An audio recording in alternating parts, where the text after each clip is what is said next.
Coméntanos un poco sobre la posibilidad real de una intervención internacional en el marco de qué sería posible y cómo podemos pulsarla, porque los tiempos siguen transcurriendo y esto pareciera que no va a ocurrir. Sí, definitivamente, como hacía rato hablábamos, pues que la justicia transnacional va a tardar, los procedimientos y las condiciones, los estatus que tienen esas acciones internacionales no nos van a dar una salida. Hablábamos de la intervención como un mecanismo capaz, legítimo y legal de poder entrar a un país. Como la historia, si bien ha reflejado ciertos casos que han justificado la presencia de fuerzas internacionales dentro de nuestro país de recuperar la democracia ante la tiranía, la delincuencia y la dictadura, Venezuela no va a escapar de eso. Y no va a escapar de eso porque el régimen de Maduro está comenzando a realizar los actos necesarios para que no haya duda en todo el hemisferio de la amenaza nacional, internacional que está generando, y la seguridad, y el deseo y la necesidad de resguardar y limitar la extensión de este régimen va a ser lo que va a permitir que tenga allí no solamente los aliados que anda buscando, sino todos aquellos que están frente a sus aliados. Y por eso, y digo esto con mucha responsabilidad, porque recientemente, en este viaje que ha hecho Nicolás Maduro, ha puesto en evidencia lo que trato de decirte, la cercanía que tenemos no de una intervención y la comprensión para el pueblo de que me están interviniendo. El pueblo no entiende entre injerencia legítima, intervención o injerencia legítima a la que nos estamos refiriendo nosotros. Hay que transmitir ese conocimiento para que se comprenda que eso es una alternativa y de las alternativas la más cercana. ¿Por qué? Porque obviamente no tenemos historia ni experiencia en la democracia venezolana cuando la teníamos en una situación de este tema. Bueno, en la presencia, el ejemplo más claro está en la presencia en estos momentos de Nicolás Maduro pidiendo la posibilidad del traslado de barcos iraníes a nuestro territorio, violando absolutamente todos los preceptos constitucionales que hace rato que violó, pero que en todas formas definen cómo entra o cómo el Estado venezolano puede permitir la entrada y la no violación a la soberanía de su territorio. ¿Tú crees que eso va a tener respuesta de algún país, de Estados Unidos, por ejemplo? Considero que es una especie de provocación a la región completa, a más de 14 países que van a tener que obligatoriamente pronunciarse en estas próximas semanas y que debería ser una de las noticias más desarrolladas y tomadas en cuenta en estos próximos días, porque constituye nada más y nada menos que una especie de provocación que rompe la ecuación que veníamos llevando y que Estados Unidos no va a ignorar, porque no lo puede ignorar. ¿Cuáles son los países que conjuntamente con Estados Unidos, obviamente, tú ves, podrían conformar esa coalición internacional en este momento en Latinoamérica? Bueno, yo creo que Latinoamérica, del grupo de los 8, este es un grupo de países, casi más, aproximadamente 14 de ellos en Latinoamérica, van a apoyar la gestión. La Comunidad Europea, y para menos todo lo que promueve, toda la propuesta que promueve el Parlamento Europeo, también va a ser otro aliado importante para los Estados Unidos. Te comento, y sigo con la posición, no tanto, fíjate tú, del abogado del diablo, sino que lo he vivido. Cuando tú vas al Parlamento Europeo y tú hablas de intervención militar, eso es un tema tabú. Y más que tabú, es un tema prohibido.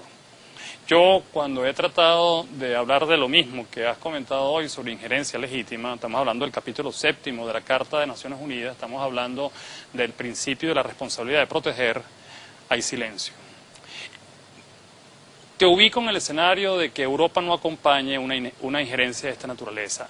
Ubícate en el contexto latinoamericano, Estados Unidos, que yo creo que sí tiene un guión hacia esa dirección, más quirúrgico que otra cosa, y dime con qué países de Latinoamérica podría contarse para una intervención de esta naturaleza, así sea de índole humanitario, porque ya veo que Duque con Colombia alivia y el nuevo presidente de Brasil arrecia. ¿Con quién más contamos en Latinoamérica? Yo pienso que entre los países que contamos, si vamos a enfocar esa alianza, donde Estados Unidos la va a enfocar hacia Latinoamérica, Colombia, Argentina, el mismo Brasil, Chile. Y Chile ha sido bien claro, y la presencia en Chile ahora en los organismos multilaterales también va a tener un papel de cambio en toda esta historia, sobre todo en el apoyo hacia la presencia de la acción de los Estados Unidos hacia Venezuela.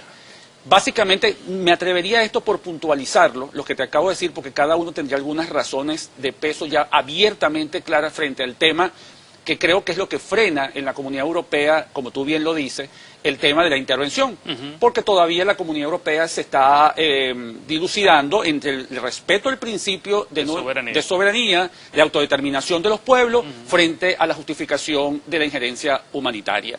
Y yo creo que la dinámica de nuestro hemisferio, la lectura que se hace de la crisis de Venezuela es lo suficientemente legítima para que el Parlamento Europeo termine de tomar decisión y terminen de abrir los ojos.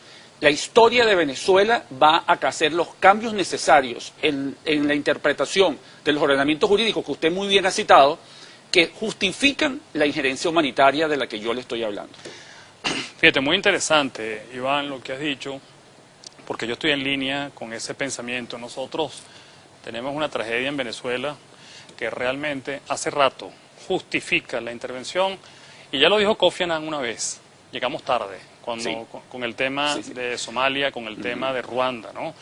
¿Por qué esperar que hayan realmente 500, 800.000 muertes violentas, un desbordamiento social para ahora decir si voy a intervenir, cuando la intervención debe ser preventiva, restitutiva y reconstructiva?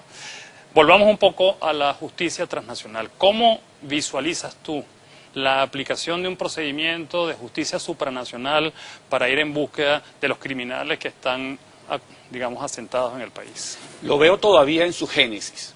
Okay. La veo en su génesis, todavía algunos interlocutores en el tema no terminan de aceptar o definir, e incluso algunos dudan de su existencia, cuando el precepto jurídico internacional está totalmente claro. Entonces la veo como todavía incipiente, pero no inexistente.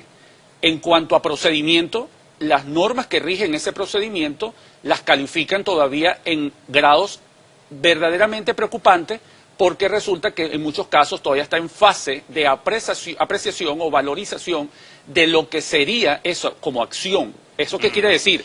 Que en algunos organismos que conocen de algunas acciones todavía no lo constituyen o no lo tienen concebido como una acción formal. El que me escucha dirá, bueno, eso significa que todavía no han admitido esa demanda, o sea, ¿qué más le falta para, en términos coloquiales te van a decir, bueno, ¿y qué más falta para que un organismo como la Corte Penal Internacional? Falta simplemente comprender verdaderamente, entender que por encima de cualquier razón que puedan tener para iniciar o terminar una investigación contra Venezuela, está una realidad social, humanitaria, que tarde o temprano va a justificar la activación de esto. Y la Corte Penal, lo último recientemente, es que ha mostrado interés y ha reconocido la necesidad de empujar las iniciativas e incidencias que se encuentran allí. La frase en la libreta de John Bolton, el consejero de Seguridad Nacional de Donald Trump, 5.000 tropas para Colombia, ¿era el indicio de la voluntad de guerra contra Venezuela o apenas una jugarreta amenazante del gobierno de Estados Unidos? La anotación causó más preocupación tal vez por tratarse de Colombia, un aliado cercano, un país donde hay presencia significativa de militares y contratistas norteamericanos al menos desde la década de los 90. ¿Cómo ha sido realmente esa presencia militar y qué luces arroja sobre lo que podría pasar ahora? Cada año, el Departamento de Defensa de Estados Unidos produce un informe conocido como el Base Structure Report, un inventario de los bienes que ese organismo, que controla a las fuerzas militares gringas, tiene a lo largo y ancho del mundo. En algunas de sus ediciones también registran la cantidad de tropas de las que disponen en el extranjero. Semana consultó estos documentos desde el año 1999. Allí se revela el pico y el valle de la fuerza militar estadounidense en Colombia. El último Base Structure Report, publicado el año pasado, da cuenta de que el Departamento de Defensa apenas tiene un edificio militar en Colombia. Los únicos datos que entrega corresponden a una propiedad de 1.950 metros cuadrados, sin más especificaciones. En ese informe no se dice qué cantidad de militares o civiles ligados al servicio americano hay en el país. Que solo haya una locación propia señala una presencia reducida, aunque las fuerzas gringas pueden operar para fines específicos en la infraestructura del Estado colombiano.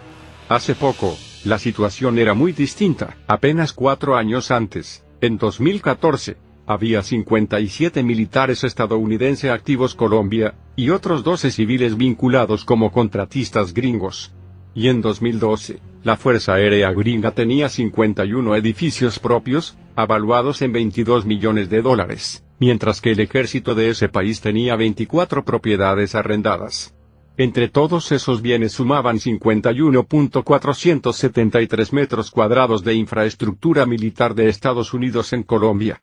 Es decir, en los últimos 6 años, la reducción de esa presencia ha sido ostensible. La presencia militar gringa en Colombia está regulada por acuerdos suscritos por los dos países, y que deben ser aprobados por ambos congresos, explica Sebastián Pitar, profesor de la Escuela de Gobierno de la Universidad de los Andes y autor del libro La presencia militar de Estados Unidos en América Latina, Bases y Cuasibases, publicado en 2017.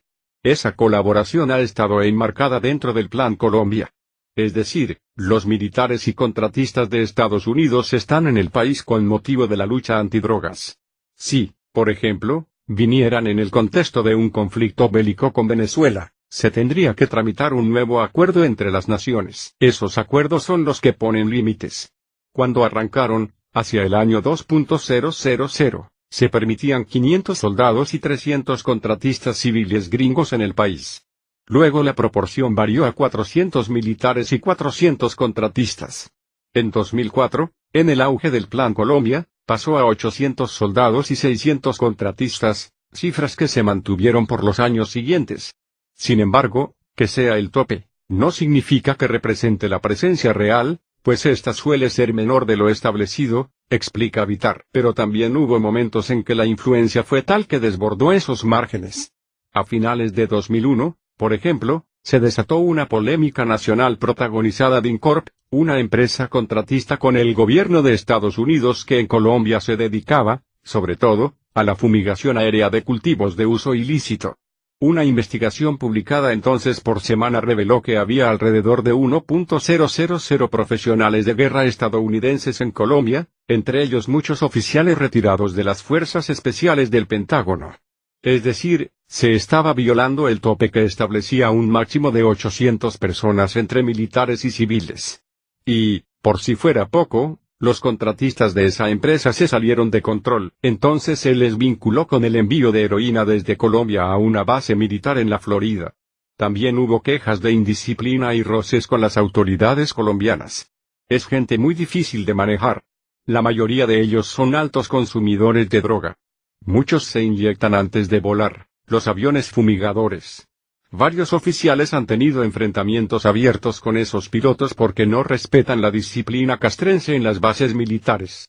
Y nuestros oficiales no aceptan que estos hombres, por más experimentados que sean en el campo de la guerra, estén consumiendo droga dentro de las instalaciones militares, le dijo entonces un oficial colombiano a Semana. Un año después, la Corte Constitucional dejó sin efectos el acuerdo, al determinar que, por modificar sustancialmente los pactos anteriores, tenía que ser aprobado por el Congreso, como nunca sucedió. Es decir, el tribunal dejó abierta la ventana para que la propuesta se tramitara en el Capitolio, pero el gobierno que acababa de entrar, el de Juan Manuel Santos, no lo hizo. Eso no significa que no haya personal norteamericano en instalaciones militares colombianas. En Colombia hay algunas autorizaciones tácitas para colaboración en temas militares que pueden aterrizar aviones y en edificios de bases militares puede haber personal de Estados Unidos. Pero no hay autorización sin restricciones.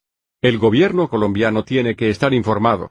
No hay un acuerdo permanente de uso de bases, pero sí hay flexibilidad, explica Pitar. A la luz de la historia reciente y de las normas que rigen la presencia militar extranjera en el país, el desembarco de 5.000 tropas en Colombia no parece una opción posible, al menos en el corto plazo.